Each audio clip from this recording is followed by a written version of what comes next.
शेतकऱ्यांवर आसमानी संकटासोबतच सुलतानी संकट सुद्धा ओढावलंय।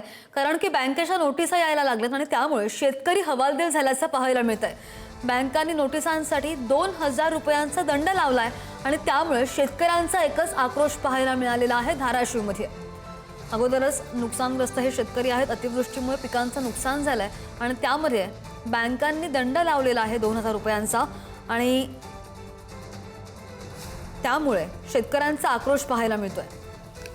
तुम्ही सांगता की बाबा कर्जमाफी आम्हाला मतदान द्या, आम्ही कर्ज माफ करू, कर्ज माफ करून नंतर पुन्हा आम्हाला नोटीस देता।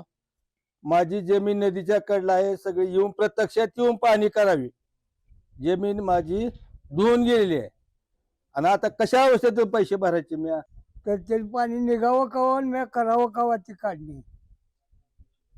आणि आम्हाला ही नोटीस तर यायला लागले तर मग आता नोटीसला काय करावं लागेल? आमच्या इकडे पाऊस एवढा जोरात झालेला आहे, एवढं नुकसान झालेलं आहे की आणखी शेतात पाऊल ठेवता येत नाही। भरपूर पाणी आहे शेतामध्ये आणि अशी परिस्थिती असताना आमची परिस्थिती नाही पीक कर्ज वगैरे फेडण्याची। मला पीक कर्ज दिले, सगळं 2 एकर जमीन आहे मला, सगळं शेती पाण्यात आहे आता सध्या, काही सगळं वाहून गेलेलं आहे। ही 3 दिवसापूर्वी मला नोटीस आलेली आहे, 1 रुपया भरू मी शकत नाही। या नोटीस पाठवण्याचा 2000 रुपये दंड अजून ऍडिशनल मध्ये ऍड केला। म्हणजे नेमकं शेतकऱ्यांनी जगावं का मरावं?